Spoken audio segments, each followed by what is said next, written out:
I know there are people who's been cheated on and got hurt from discovering that their partner wasn't loyal, but I believe my case is even worse. And that's because my husband was upfront that he was going to cheat before he even had an affair. Allow me to cheat just for a night, since my ex-girlfriend asked me to spend the night with her. That's what he said. When I responded with, fine, he was thrilled. Thanks! Honesty is indeed the best policy when married. Well, just as my husband said, honesty is the best policy. So I decided to live my life honestly too, just like him. Whatever happens to him, it's not my business anymore. I am Catherine. My boyfriend, whom we'll call Bob, is pretty blunt and can't lie. Plus, he can't refuse anyone when asked a favor, so he's always happy to help out others. That's also what I loved about him. I thought that if I married him, we could be a couple that trusted each other and kept no secrets, which is why I decided to get married to him. One weekend, Bob solemnly said to me, Catherine, you fell in love with my honest nature, right? Yes. That and your inability to refuse a favor, your good-natured personality. Then, Bob slowly pulled out a receipt from his wallet. I wanted to be honest with you, Catherine. I went here after work yesterday. The receipt Bob showed me was from a strip club in Manhattan. The total bill, $1,000? My client insisted on going there, so I couldn't refuse. My boss left me and went home first, so I had no choice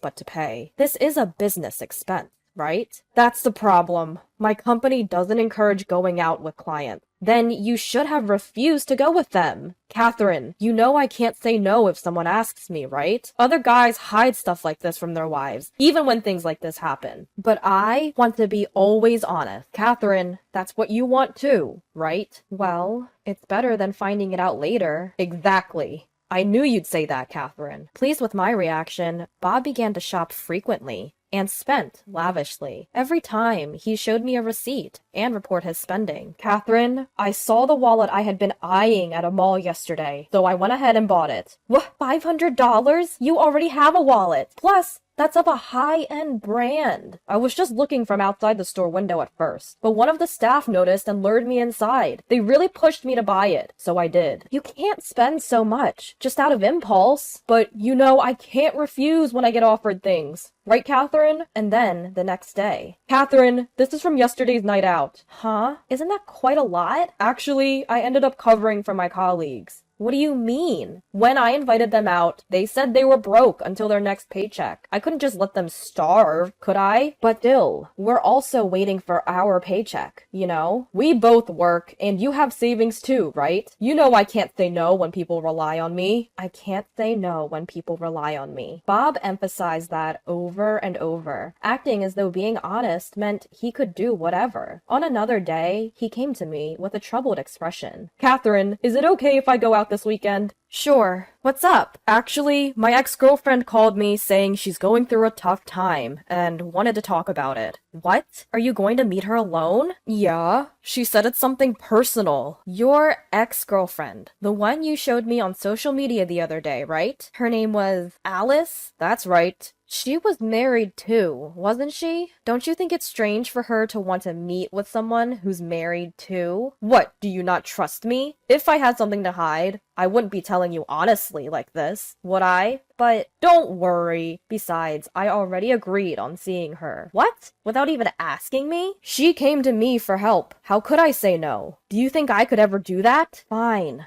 Even when meeting his ex-girlfriend Alice, Bob would tell me about it up front. I knew about Alice from before, but I was anxious about letting Bob see her, considering the fact that he can't say no when asked for a favor. And sure enough, my worries came true. Late that night, I got a text from Bob. Catherine, sorry, I only got the chance to text you now. Gosh, I was so worried about you. So, when are you coming home? You'll make the last train, right? Well, it seems I won't be able to come home tonight. You can't come home? Why? Alice, she seems troubled about her husband. She doesn't want to go home tonight. She said she's told her husband that she's staying at her friend's place. I'm a little confused. So you mean she wanted to spend the night with you from the very beginning? Yeah, I guess so. She just wanted to see me today and share her thoughts. She said she wanted to spend the night with me, just like old times. Like old times? You mean when you two were dating? Isn't that cheating? But it's just for tonight, which is why I'm telling you up front.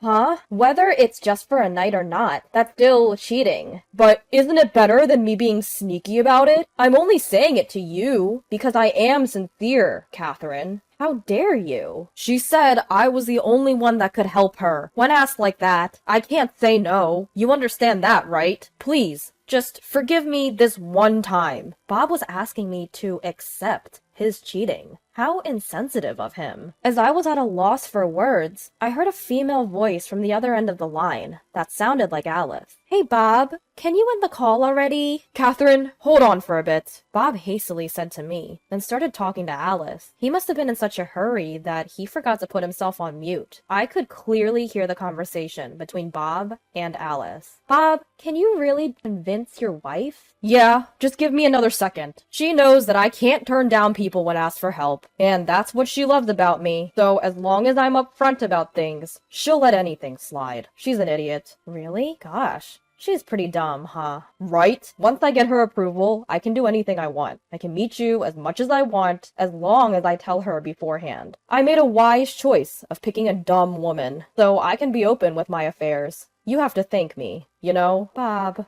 you're so cunning. Yeah, even with money, as long as I have some excuse, she'll let me splurge as much as I want. I'll get you some designer stuff next time. Really? Are you sure? Sure. I'll just say, a rookie begged for it and I couldn't turn him down, and she'll be fine with it. I love you, Bob. I love you too, Alice. Then go on. Convince your silly wife. Quickly. Don't worry about it. I've got this. Holding the phone, my hand started trembling uncontrollably. This was Bob's true feelings. I have been fooled by him this whole time. As I realized this, my feelings for Bob faded away in an instant. Bob got back on the phone, unaware that I had heard it all. Sorry for keeping you waiting, Catherine. Alice said she doesn't want to go home tonight. That's fine. I was just thinking about how it's important to be honest with your partner in a relationship. You can do whatever you want, honey. Thanks, Catherine. I knew you'd understand, said Bob with a happy tone, before hanging up. Right after the call ended, I called someone else. After doing everything I had to do, I was finally able to go to sleep.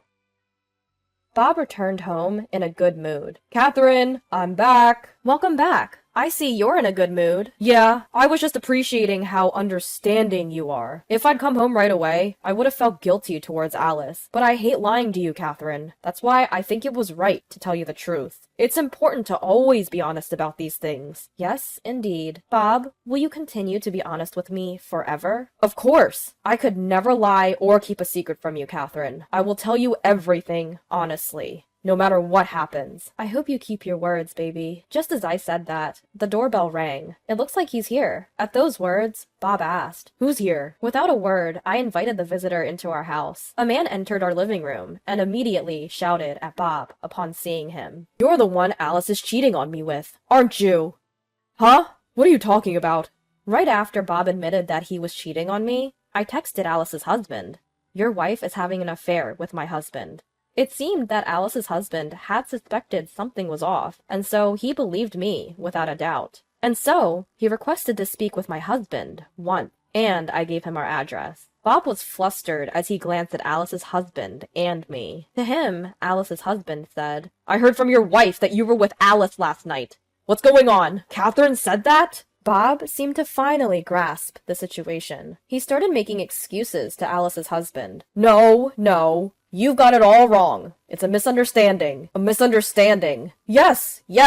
I was indeed with Alice last night, but it was just a casual hangout. Like a reunion. Nothing inappropriate happened. Without missing a beat, I chimed in. Bob, have you forgotten what you said earlier? You promised to be honest, right? You told me yesterday it's just for one night. Please forgive my affair with Alice. Didn't you? Upon hearing my words, Alice's husband became even more irate. I knew it! She was cheating on me. Bob probably realized that he couldn't get away with this, and he finally admitted to having an affair. Alice's husband was fuming, demanding for compensation as Bob repeatedly apologized. In the end, Bob had no choice but to swallow whatever conditions the man had thrown at him. Once Alice's husband had a written promise for compensation, he finally left. As soon as we were alone, Bob turned on me. Why the hell did you tell Alice's husband? Because you said we should always be honest, remember? It's not fair if I'm the only one that knows about your affair. Bob couldn't argue with that and suddenly became quiet. Just because Not everyone is as understanding as you, Catherine. Anyway, what's done is done. We need to figure out how to pay off this compensation now. At this rate, we'll never be able to pay it off while maintaining our current lifestyle. He really overcharged us. Well, you had no right to refuse, did you? And it wasn't a situation where we could negotiate the amount, right? But if it's you and me, we can surely overcome this. Catherine, can you take on more work? Why should I? There's a limit to how much we can cut back on living expenses, and my company forbids having side jobs. I think the only option is for you to take on another job to pay off our compensation. That's not what I mean. I'm asking, why do I have to pay for what you did? Well, aren't we a married couple? Aren't we supposed to team up and overcome this together? Don't make me laugh. Why do I have to clean up after your mess? I am the one who got cheated on here. But you approved of me having an affair, didn't you? So you're also responsible to pay compensation. That's ridiculous. If anything, I'm the one who should be demanding alimony. You can't demand alimony while you're married to me. Yes, I can, because I have no intention of staying married to you. What? Why not? Don't you understand? Why don't you reflect on your actions? You used our money because you can't say no to people, and then you cheated on me. Do you think I'll let everything slide just because you don't hide them from me? I am tired of being with an idiot like you. I handed Bob the divorce papers I had prepared. Let's get divorced. Our marriage is over. What? But we've been doing well so far. You're the only one who thinks that. I've been keeping up with your crap and lied about my feelings all this time. From now on, I'm going to be true to my feelings and live my own life. As you said, honesty is the best policy after all. My honest feelings right now are that I want to divorce you as soon as possible. That's it. Catherine, goodbye. Wishing you the best, Mr. Honest Cheater. My bags were already packed. I said everything I wanted to say, grabbed my bags, and left the house. This house will also eventually be subject to property division. For now, I just don't want to see Bob's face anymore. With all this evidence of his affair, I'm sure I'll be able to claim alimony without any problem. It might be nice to stay at a nice place somewhere for a few days while leisurely looking for a new home. Maybe Bob was at a loss for words, because he didn't say anything that day. The next day, as soon as I got to work, I got a call from Bob. Catherine, did you talk about me at your office too? After Bob declared that he was going to have an affair, it wasn't just Alice's husband that I reached out to. I had informed everyone about Bob's affair, his workplace, parents, and relatives, and even his friends. Yes, that's right. If you want to be so honest, it's best to let everyone else know the truth, not just me. At my words, he raised his voice more than ever before. Are you kidding me? There are things that you can and can't say, right? Oh, really? I had no idea you had such standards. So, telling me honestly that you're going to cheat on me, your wife, was a good thing to do by your standards, huh? Catherine, I was wrong. I am reflecting on my actions. Help me. I've been called to the executive office first thing in the morning, and they've decided to send me off to a remote area. Oh, wow. Really? With rumors of my affair circulating throughout the company, it doesn't look like I can work at the headquarters anymore. And I have to repay the damages on top of my salary plummeting. I can't make it without you. Well, you should have thought about my feelings more then. It's too late now. What the hell? I've even apologized to you already. You're partly to blame for me being sent to the countryside. You snitched on me. So I'm not paying you any damages.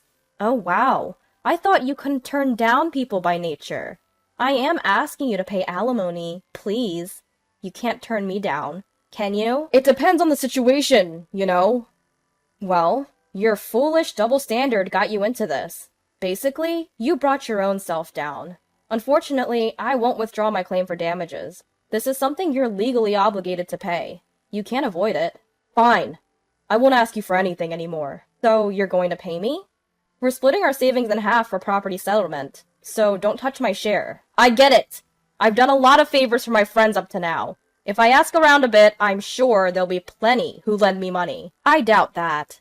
You cheated on me. Do you really think your friends would want to lend you money to pay for alimony? I'm not going to go into that much detail. I'm just going to tell them that I need to borrow money because I'm in a tight spot. Even if you don't mention it, everyone already knows. Did you tell my friends too? Well, being honest is your policy, right? Stop joking now! I guess I have no choice but to ask my mom. Your mom, huh? Don't tell me. You Yes, of course. I told your parents everything too. I finally understood that being honest isn't always easy. I was so busy informing your workplace, friends, and parents about your affair while you were out having fun with Alice. I'm screwed! It's all over now! I could hear Bob's despair from the other end of the phone. He was facing a future of living alone in the countryside, unable to rely on anyone, and spending his days repaying damages. All of this was the result of his own actions. He fooled around doing as he pleased, under his motto of being true to oneself. On the other hand, I met another man a few years later, and was now about to get remarried.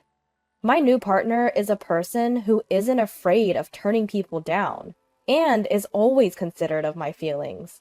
It's the bare minimum. But now that I've broken up with Bob, I've finally realized the importance of having a partner that respects you. This time, it seems like I'll have a happy marriage.